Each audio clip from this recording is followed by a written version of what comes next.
Essa videoaula finaliza a unidade 3, onde tratamos das principais funções orgânicas hidrocarbônicas, oxigenadas e nitrogenadas.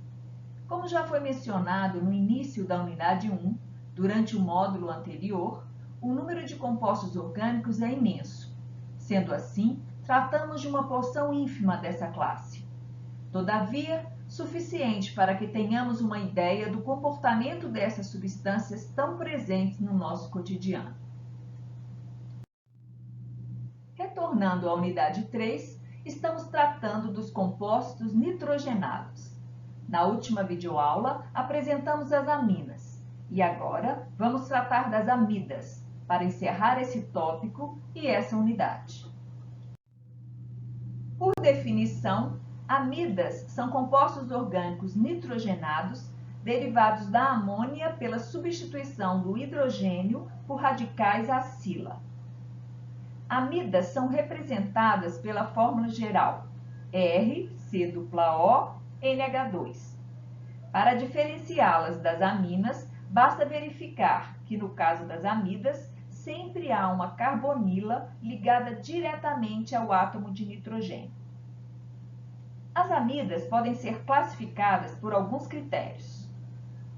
De acordo com a cadeia carbônica presente na estrutura, as amidas podem ser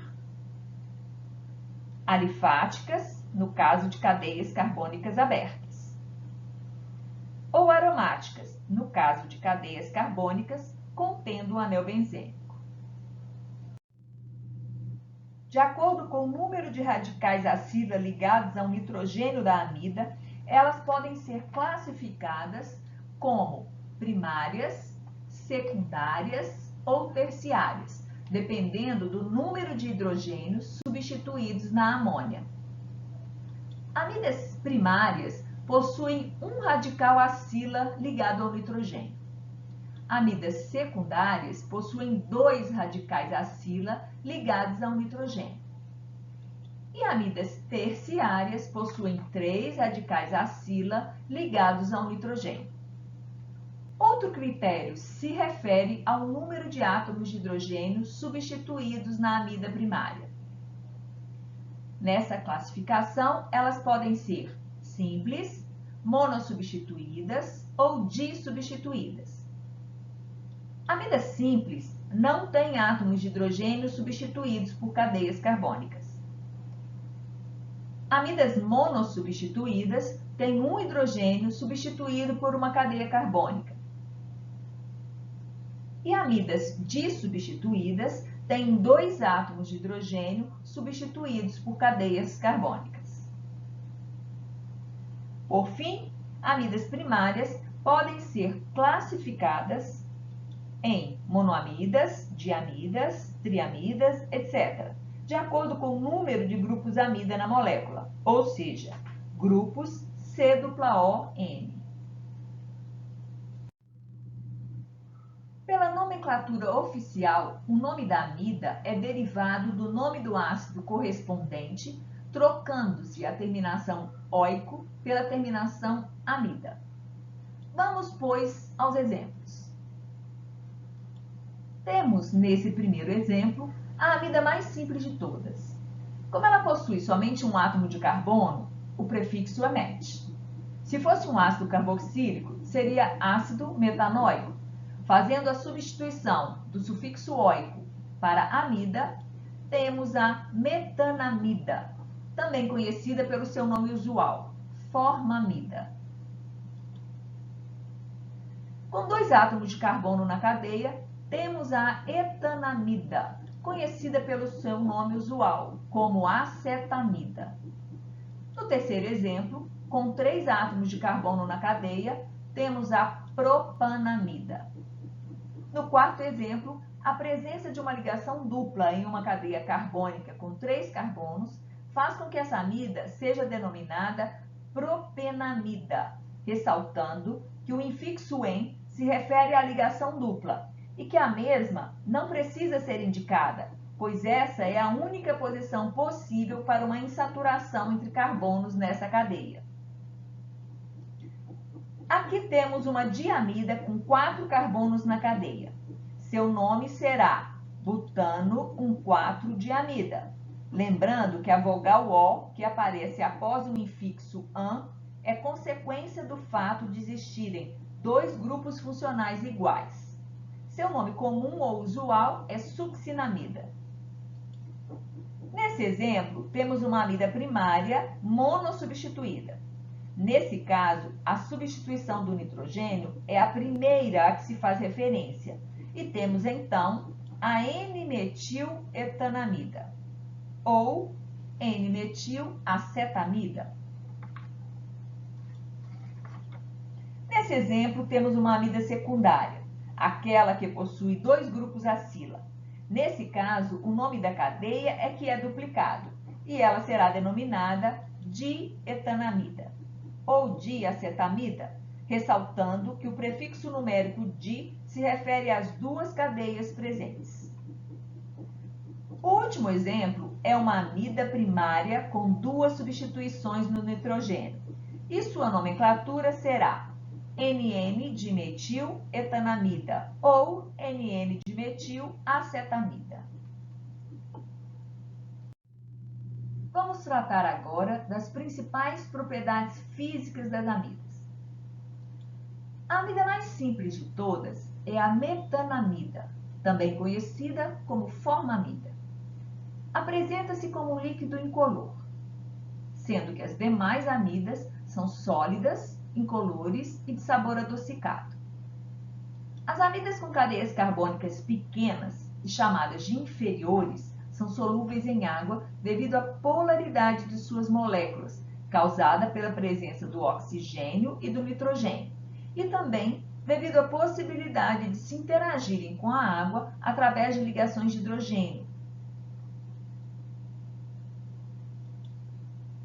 Observe que há 4 possibilidades de ligação de hidrogênio da amida com a água, o que favorece bastante sua solubilidade na mesma.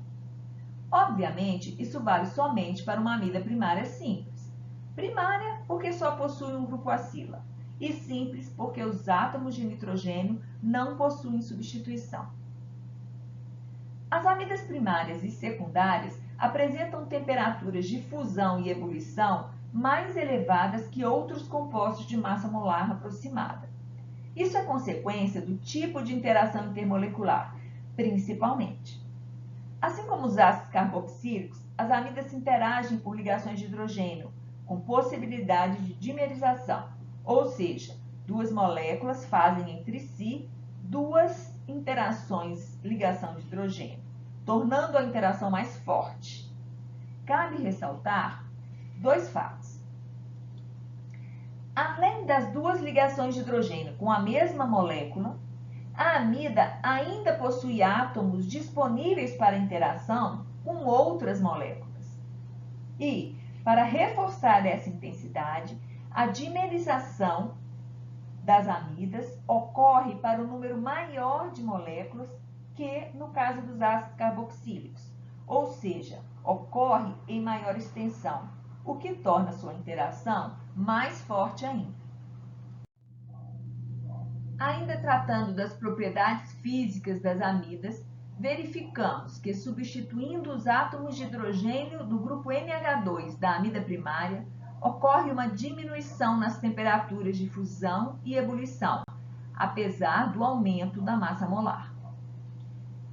Nesse quadro, constatamos que mesmo aumentando a massa molar dessas amidas, ocorre diminuição das temperaturas de fusão e ebulição das mesmas, inclusive com alteração do estado físico. Curiosamente, a de maior massa molecular é a única que se apresenta no estado líquido, o que foge um pouco do padrão. Na verdade, isso ocorre porque à medida que substituímos os átomos de hidrogênio do grupo NH2 por cadeias carbônicas, alteramos sua interação intermolecular. Na amida simples, a etanamida, temos a interação do tipo ligação de hidrogênio com 4 átomos disponíveis para fazer tal interação. Na amida monossubstituída, a N-metiletanamida, temos 3 átomos disponíveis para a ligação de hidrogênio. E na amida dissubstituída, a NN-dimetiletanamida, não há possibilidades de ligação de hidrogênio intermolecular e a interação passa a ser a dipolo-dipolo, bem mais fraca que a ligação de hidrogênio. Com essas alterações nas intensidades das interações, fica fácil compreender a diminuição das temperaturas de fusão e ebulição, mesmo com o aumento da massa molar.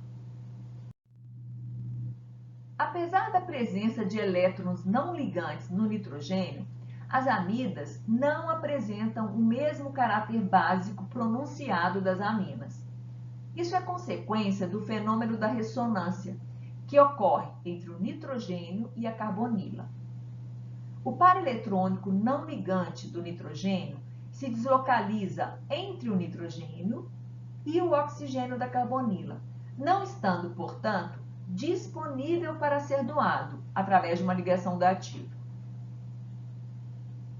Esse esquema representa o fenômeno da ressonância presente nas amidas e mostra a deslocalização dos elétrons não ligantes do nitrogênio.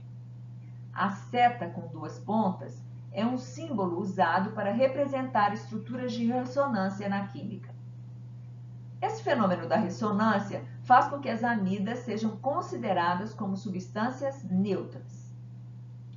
O oxigênio da carbonila, sendo fortemente eletronegativo, atrai os elétrons para si, diminuindo a densidade eletrônica no nitrogênio, o que dificulta a adição de um próton, o que caracterizaria o caráter básico. Pelo contrário, facilita a saída do hidrogênio ligado ao nitrogênio. As amidas são importantes em muitas sínteses de laboratório e como intermediários industriais na preparação de medicamentos e outros derivados. A ureia, carbamida ou carbodiamida é um composto de grande importância, pois foi a primeira substância orgânica a ser produzida em laboratório, na síntese de Wöhler, em 1828. Esse composto é uma diamida do ácido carbônico. A ureia é um sólido branco, com temperatura de ebulição 133 graus Celsius, solúvel em água, éter e álcool.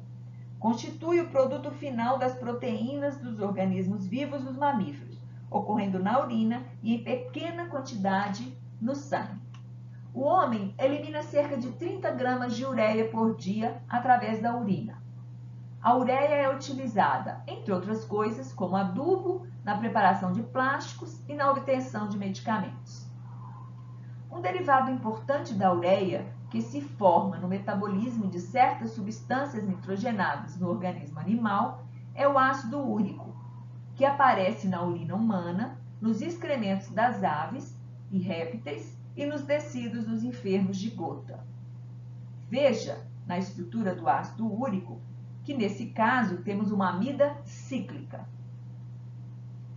Com isso, finalizamos a videoaula sobre amidas, o estudo dos compostos nitrogenados e a unidade 3.